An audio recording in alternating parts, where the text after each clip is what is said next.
I want to welcome everybody to this Doctor of Design info session. And my name is John Brown. I'm the Dean of the School of Architecture, Planning and Landscape. And I, along with Barry Weiland, who's an associate professor in the architecture program, manage the Doctor of Design program and teach in it.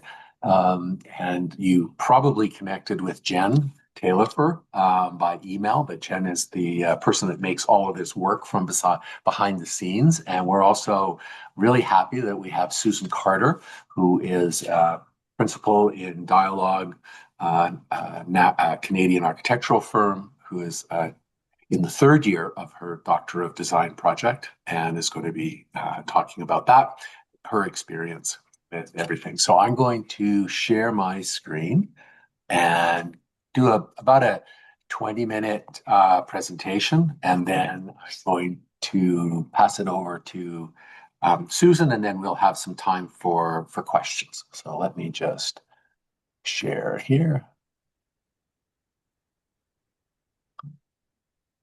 Get to the right.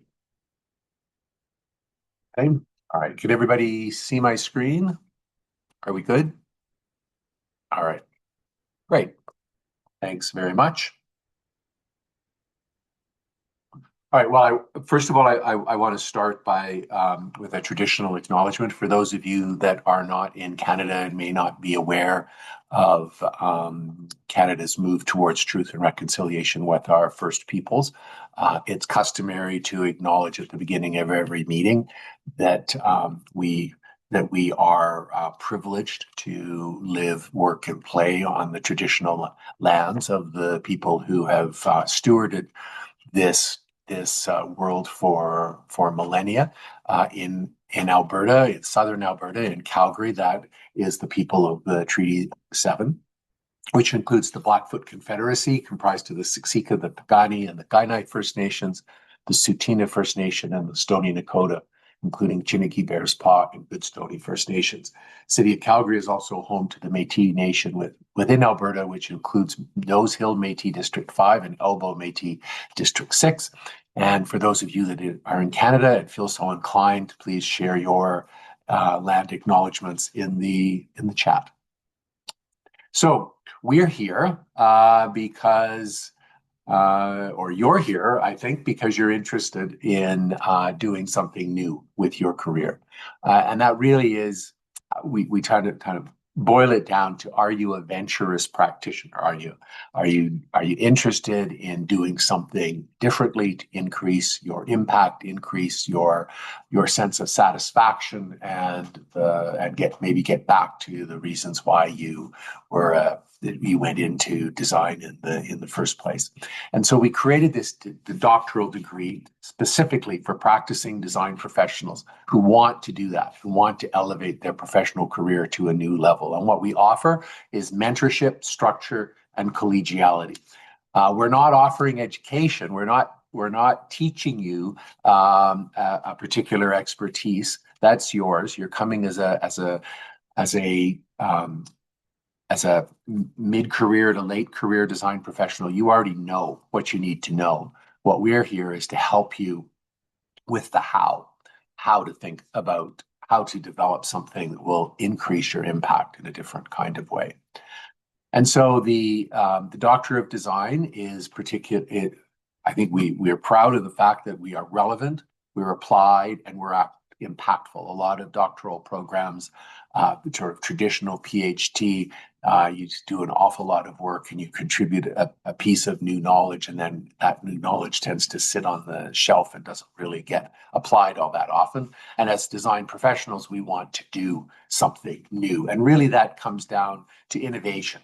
And we talk about innovations of things, which could be a new kind of product, a new kind of building system, a new kind of material, but more likely for our professions, it's an innovation of ways, the way in which we do what we do. And I'm a big critic, longtime critic of conventional practice, both in the public realm and in the private realm. and that the sort of consulting model where you're waiting, if we talk about the private practice, waiting for a good client to come to let you do what you want to do, seems to me to be a particularly passive way of practicing, and not and relies too much on external factors for you to be able to do what you believe is the right thing to do to change the world in a positive kind of way. So it's really, when you're talking about innovation, it's about disrupting the status quo, changing the way in which you do what you do, and the way in which, as an extension of that, how practice is being done in Canada and beyond.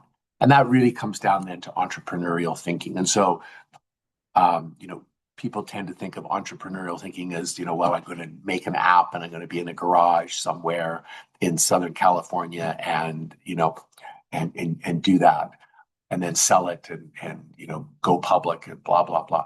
That's really not what it is.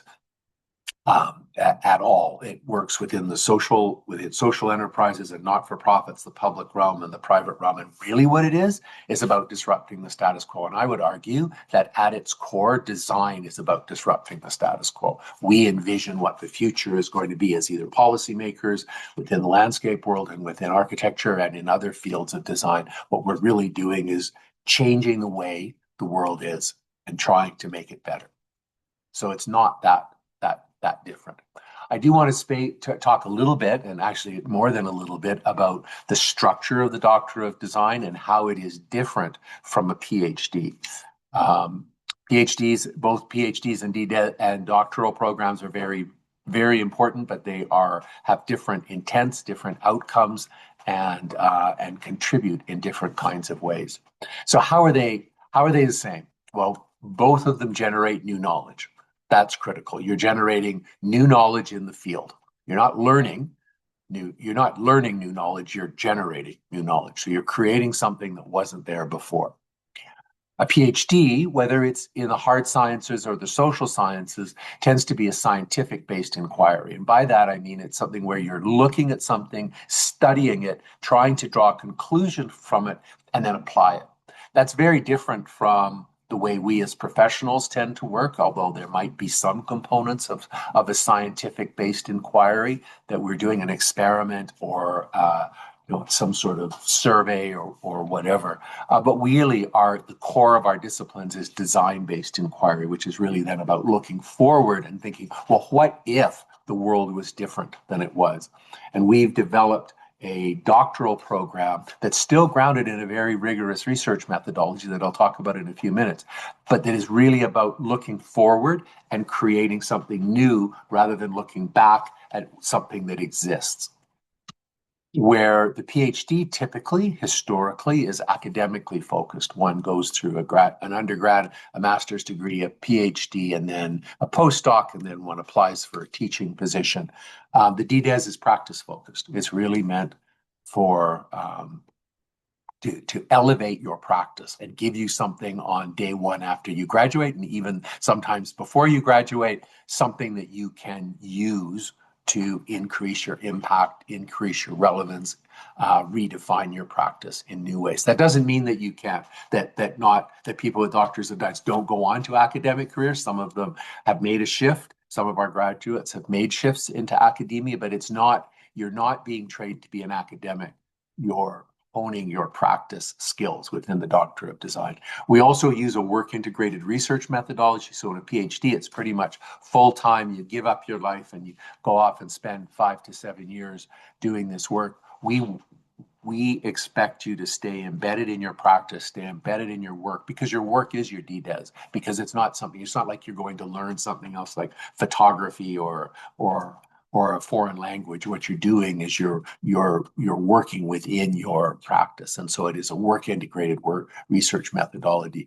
And it builds on the tacit knowledge, the existing knowledge, the knowledge that you've created that emerges from a deep professional experience and unique personal insights. So in a PhD, one of the reasons it's 5 to 7 years long is you have to spend 2 or 3 years learning everything about the discipline that you're going to, the piece of the discipline that you're going to specialize in, because you're 22, 23, 24 years old and you haven't got that experience. People that are on this call and the people that are in our program, you've done that. You've learned in the trenches what you need to do. You have developed an expertise in your discipline, and you've identified a frustration, a challenge, an opportunity within that expertise that you are kind of hitting a wall against. And that our goal is to help you with that. And so coming in with that knowledge means that you can start your research almost immediately and finish within 3 years.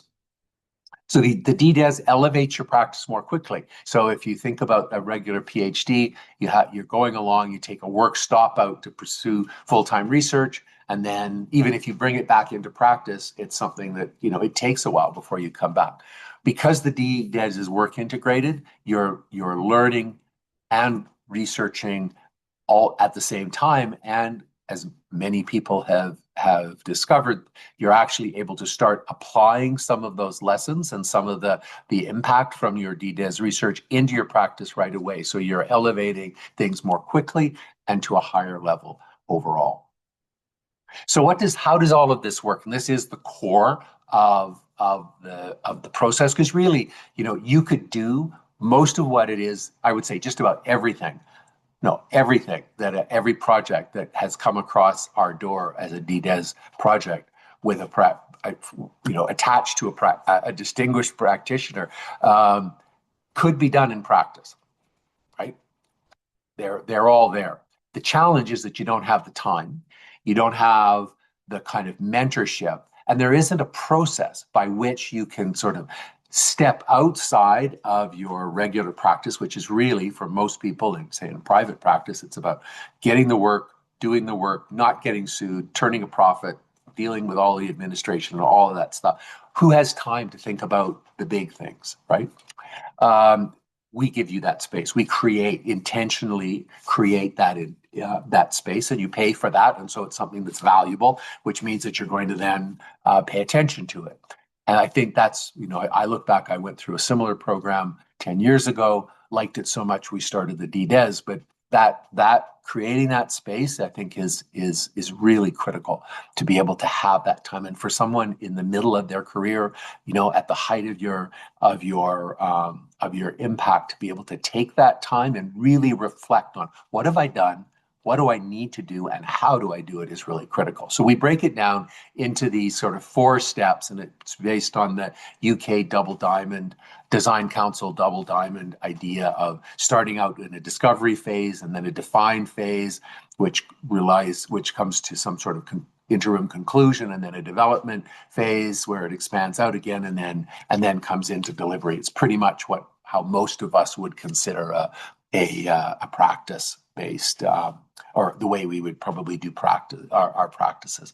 And so really in the first one, the discover phase, it's about the problem space, precedent review, context review, diagramming of the problem space. This is the first term of the first year. The second phase is defining it, starting to then, after that expansive idea of looking broadly and thinking big, how do we define it to consolidate that discovery phase of work to create what the research project, what your design project is really going to be, and to develop that creative project, which I'll describe in a few minutes. We have our own terminology, like most designers. We like to invent words and give them specific meanings. So that's the second half of the first year. So by the end of the first year, you've kind of done that first diamond as you go. The third is to undertake a creative project, which I'll describe in a few minutes, which is really your contribution to the discipline. It's this new innovation, and that's where you go through a process of interviewing key informants, completing it, and then interviewing them again. I'll talk about that once again in a couple of minutes, and that basically takes year 2 and half of year 3 till about the December of your third year, and then in 4. This is the part that's not so much fun. It's the part that Susan's in the middle of right now, is reflecting, writing, consolidating everything that you've done over the last 2.5 years into a document that is your dissertation and your presentation, and then you are done.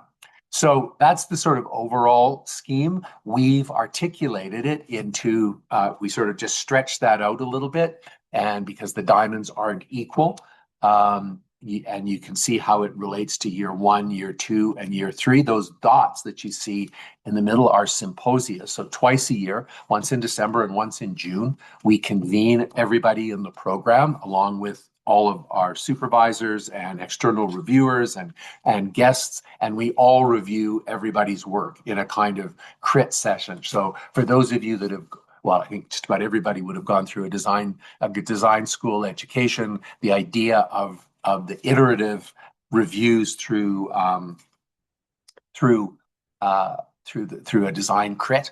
That's how we work through the first year. It's how, particularly, I think I supervise my students. I think Barry does the same thing, and then how we conduct our symposia. So in the first year, in that blue dot, you're presenting your kind of expansive findings of what this is what I want to do, and you're getting feedback from your peers as well as your the reviewers, and then in the second half, and you're doing all of this within the coursework. Year one is all coursework. You're then concluding that so that in June you have your research proposal. You go through what's called a candidacy exam, which is basically saying that you're now ready to start your research project. And then you do your creative project, which you then define, what you spent the first year defining. You do that between, as I said, all of year two and half of year three. The creative project has got three components in it. Each one is calibrated to that 6-month period between symposium. So as I said, you could just do this project on your own in practice. And you may even find the time and the sort of emotional space to step outside of the everyday world of practice to do this piece. There's another layer beyond just the emotional time and space to do the project that a Doctor of Design brings, and that is this research methodology that we use, which is design science research, which you don't need to worry about right now. We'll talk about it in January of next year when we start thinking about that. But really, what it is, it's a design methodology for that that's rigorous, that's external, third party kind of review, but that it is designed in the context of creating something. So what it means is that you identify a series of key informants from around the world, experts in the field that you're working in, people that have done innovations that you're proposing potentially in a different world. So, for example, we have someone, Al-Karim Devani, is going to be graduating this year. He developed an educational program for missing middle housing that is going to be scaling across the country. And his president was the craft beer industry, and how the craft beer industry was able to create within the monolith of big beer, the sort of Molson Labatt's kind of thing, this particular thing. Anyways, so you interview all of those 10 to 15 key informants. It takes 6 months. You interview them about what are the performance characteristics of what it is that you show them. You show them what this is the research. This is the thing I want to make, and they'll give you their unbiased feedback of what they think. What does success look like from their specific point of view, and what are the challenges, the opportunities, all of that. You spend that 6 months collecting that data and reflecting on it. And to a person, that first step transforms the research project, what it is that you actually are doing. Because just like in a design project that you might be doing in practice, you're talking to clients, you're talking to the city, you're talking to your engineers, and all of them are shaped. You're listening to your budget and all of that, and the site, and all of that is kind of molding and shifting what it is you're going to do. The second phase of the creative project is to actually do the work. So you have 6 months to then say, okay, I've got all that feedback, and I'm going to now execute my innovation. and create it. And you create it and you document it, and it is completely finished within that 6-month period. So by the time we have our review in June of your second year, you have that. You then go back to those same key informants a second time. You haven't talked to them for a year, but you go back to them and you say, here's what I've done.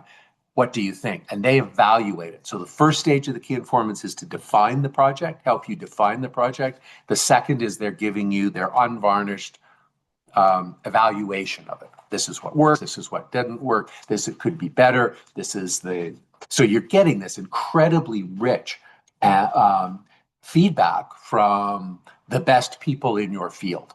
And so you take that 6 months to collect that data and then reflect on it and what it all means. And then in the last 6 months, what you're doing is writing that, you're pulling it all together, and you are speculating on what would be the next phase of the project. So really, by the time you get to that last yellow dot, you're ready to launch this into your practice. And I would say most people have done that and are seeing results kind of right away.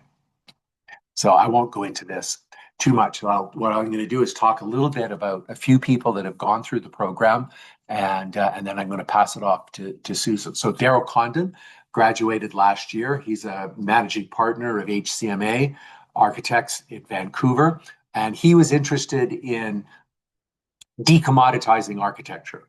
What he saw was the sort of his firm is a multi-city firm known for doing public work around rec centers and libraries and schools and that sort of thing, and that the conventional notion of practice was getting squeezed by a whole variety of social trends and the sort of commodification of practice, where there's RFPs and you just sort of deliver that, and practice gets reduced down into a sort of commodified nature. And so he developed some, and also recognized that by the time the RFP comes out, most of the big design decisions that can actually impact climate and social equity have already been made. And so he developed this idea of an architectural stewardship model, where there is a role for an architect outside of practice, but a role for an architect to steward property, a client, a suite of public assets for a long time, and to look at the large picture, of which then there's a smaller piece of actually doing a project. He demonstrated that in that thinking and evaluating that, taking on a project for a swimming pool, a public pool, a rec center, they can save through the design process the salary of one lifeguard. They could build, the community, the public municipality could build X number, I think it was 10 or 15 units of affordable housing. And then he developed an economic model for how to actually realize those savings back, so that you actually have that money at the beginning of the project. Super interesting, and he's applying this within HCMA now. Amy Sang was part of our first graduating class, landscape architecture. She, single practitioner, working on the West Coast, interested in integrating the idea of care, ecology, design, and care as a new model of practice, which I think particularly resonates within landscape architecture, but a very interesting sort of modest proposal for how to elevate her single person practice. Barry Johns, senior practitioner, actually had retired, Edmonton-based, Governor General Award winner, was upset because people were there was the idea of redeveloping existing communities with sort of monolithic McMansions that didn't increase density at all, and he was interested in the idea of gentle densification, of changing, adding backyard suites, and so came up with this notion of being able to fractionalize the ownership of property so that you could actually subdivide a backyard into discrete parcels that then could be sold and developed while maintaining the original house so that it allows the homeowner of an existing property to be able to release some of the equity in their property without having to move, to be able to then create a community in the back that's carefully designed. And this was one of the design ideas. He developed a toolkit for that. Once he graduated, his dissertation became a book. He then is he's lecturing about this idea of backfill. You can read there, and he's started a not-for-profit housing development company with a partner, and they're developing these in Edmonton. Chika Nwosu, graduate from Nigeria in our second class. She was interested in developing a policy for, she's the architect, I think she's the city architect in Nigeria. She wanted to develop a policy for how to think about how to develop a structure for the informal economy in Nigeria that works within the realities of informal economies and provides safety and some structure for the people that are working in that without while still maintaining the essential working quality of what an informal economy does. Viren Kalyanpur graduated last year and is a planner working in central British Columbia, moved from private world into the public world, and was interested he built a tool to help city officials, politicians, and the public understand the long-term implications of climate action decisions. Those are hard things to visualize. They're long-term fixes that require short-term investments. And so he was able to do that. And then finally, Maurice Cecile Kotek graduated the same year. And was interested in anti-Black racism and housing and homelessness. And she actually is now our design justice chair at the School of Architecture, Planning and Landscape, and is implementing her research within our city lab and doing work through the community. So there's a list of all of our graduates and students to date. You can see that it's quite diverse, obviously, a number of Canadians, but we have somebody right now in class from Singapore that has to get up in the middle of the night to attend class.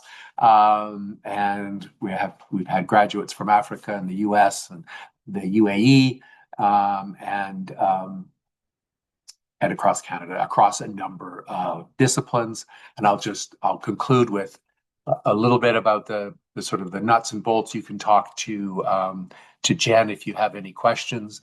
The deadline for applications is May 31st, so there's still time. And I would highly recommend the next step would be to set up a meeting with me or Barry to discuss your research interests. And we can help you sort of frame and think about, first of all, is the DDes the right place for you? And, what's your project? And how might it align with what we can offer? And I highly recommend that you do that before you do a lot of work preparing an application and doing a research proposal, because really the research proposal we're looking for is not the way it's described as much on the website. The website's difficult because as a university, there's all sorts of rules around what doctoral applications are, but we're really not looking at that same thing. So I'm going to now pass this over to Susan to talk describe her project and her thoughts on the DDes program, and then we'll have about 10 minutes for questions. Yeah. Well, thanks, John and Jen and Barry. Thanks for inviting me to this. I don't have a presentation, but what I just thought I'd do is share some of my experiences and my thoughts on it and tell you a little bit about my project. So I am a designer with a large firm. I'm a partner in the firm, and I've been working on large-scale mixed-use developments for pretty much, I've been 27 years as of next week, 27 years with Dialogue. It's morphed and changed and my career over that time. And one of the things that if I think John mentioned it at the beginning that you get part of your practice, part of your experience doing work. There's something that drives you crazy, and one of the things that has always driven me crazy is um, the financial evaluation of projects in the development world. And all good, they have to make money. That it makes sense that they have to have financial evaluation. But what it was majorly trumping all of the evaluation on the human experience. And so I throughout I probably over the last I don't know now 5 to 8 years, I've been looking into how can I learn more so that I can bring to my clients more evidence on why they should care about the human experience. So I started looking at I looked at even abroad, I looked at cultural anthropology. I thought, well, I need to understand society. I need to understand people. Do I do psychology? What do I do? And then a little gift came to me. Somebody recommended me to look at this Doctor of Design program at the University of Calgary, which was very convenient because I live in Calgary. Not that it matters because it's all virtual, but and I talk about this with a lot of people. Um, what it's done to me for me is allowed me to take my specific problem, not just in a master's program. You're doing their work, right? You can finalize after a while what your research is going to be. But I, from the beginning, was digging into what my issues were. So it's all these years of experience. So I had that knowledge of what I needed to learn. So it set me up for that.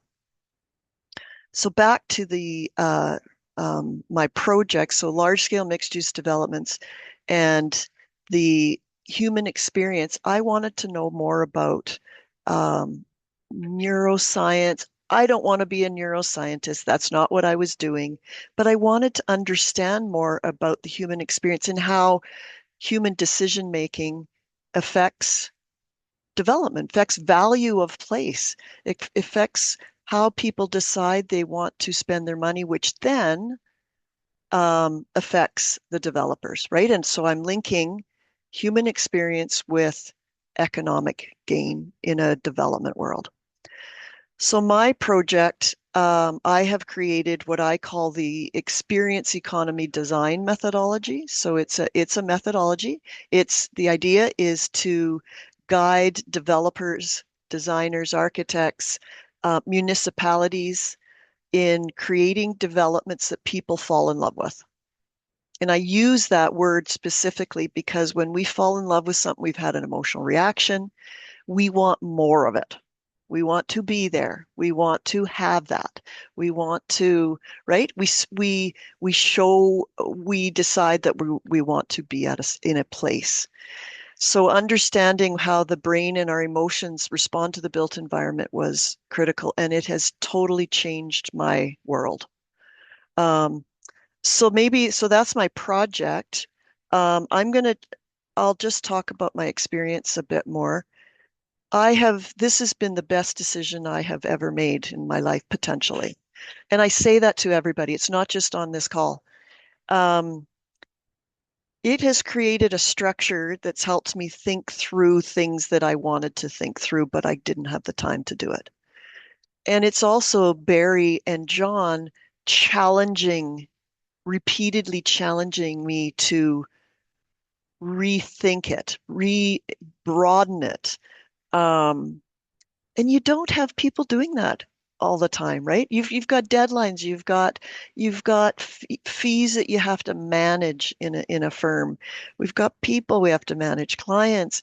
There's no time for this research. At least there wasn't in my experience. Um, the other thing that it has done, so Barry talked about, or sorry, John talked about the key informants.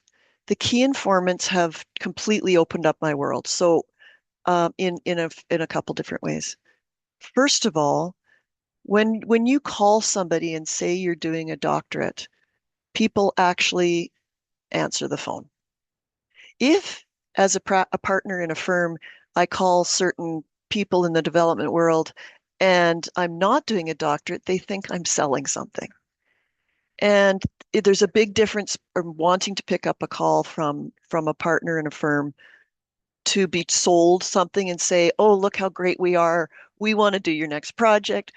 Or I'm calling to ask their opinion on something and get their personal experience and their expertise to help guide me and my thinking. So I had no problems finding, I have 14 key informants. They are all top notch in the world. I was able to call people around the world and get them to pick up the phone. So that was huge because then there's these people that you recognize in your industry as experts and people you want to talk to, and they're now advising you on, and they're on your in your team, they're in your court, right? They're not just advisors, they're learning from you and you're learning from them, and it's a mutually beneficial arrangement. So this network that I've developed has also opened up me to a broader network because they introduce me to other people. They share what they're learning. And I often say to people, I have found my tribe because I've followed a passion that I was very passionate about, and it has led me to other people with a similar passion. So my network has just exploded. And I can't say enough that it's totally changed my world. Um, what else do I want to say? So the challenge of it, yes, it isn't easy. It's not, you're adding to a very busy life that all of you have, right? You're adding to it. But when you have a passion for it, you find that energy. And I have definitely done that. There are moments though that you kind of go, John, I want out. I want out. I can't do it. I can't. I need to sleep. I need to. Not that I always sleep, but um, and actually one time John even said, you know what? Take a break. He actually said that to me. You need time to think. You need time. Your brain needs time to rest and to walk away, and then you come back and you're fresh and the ideas just flow. Um, One of the other thing I wanted to say, you become part of a world of other interesting ideas. So I think John talked about collegiality. So you're with your cohort, all people who are super passionate about their practice, their world, and they share their energy and their thinking, and you feed off of that. You also help them through it, and they help you through your challenges. So um, there's a relationship you build with your cohort that is strong that I think I'll have for the forever. And they're all over the world, right? They're not just, there's only two of us in Calgary, and out of 10, the rest of them were elsewhere. So it's such a great thing, just even that. So I'm hoping I'm showing you the layers of it, not just the DDes, right? There's layers into it that help your thought, your thinking, your practice through the whole process. Um, the other thing, so for me, I had a broad, I call them buckets of key informats. And they're buckets that I would never have looked into, but I needed to better understand the world of development from all aspects. So I learned things that, you know, should I have learned them 10, 15 years ago? Yeah, maybe, but I didn't. And getting this breadth of key informants that informs your thinking was just a gift. I learned things that even some of the other key informants. So I've of my 14 key informants, 5 of them were developers, and they're presidents and CEOs, and they're top of their their industry. They taught me things about their world and their perspective that I never knew, and it made me a better designer because I could talk more to their language and understand their pain points and the challenges they have within their industry to do what we want to do, right? To design great places. Um, maybe that's good. I hope I've shared my passion and my experience. I'm in a tough spot right now. I'm writing, and a lot of designers don't like to write, so it's not my happy place. But somebody said, and one of the advisors or the people that they bring to the symposiums to provide additional perspectives and feedback once said, and this has stayed with me, and I tell everybody this, that writing is the way to make sense of your thoughts. And it is so true. It's hard, but getting the all the things going on in your head into a writing adds clarity in your thinking that then allows you to expand on the thinking. So that's where I'm at. Thank you, Susan. That was great. That was I appreciate you taking the time, and your thoughts was very Mm, generous. my pleasure. So, Barry, did you have anything that you wanted to add before we go to questions? Um, Thank you. Actually, I really appreciated your comments, Susan. Those were fantastic. I think one thing that occurred to me as Susan was talking is the way that the DDes creates a kind of landscape for rigorous inquiry. And it's a way of maybe not landscaping, but a scaffold, like where we really try to support people in really interrogating what their research interest is vis-a-vis their practice. And in interrogating that, understanding how they could get strategic about the next moves and the next steps within their practice. And I think that that's a significant strength of the DDes is just creating this scaffold that enables you to undertake things that you weren't even anticipating. And so I think that's a strong feature, and it was something that really resonated with me, given what Susan's comments. So thank you for that. Great. So, do we have any questions, comments from anybody?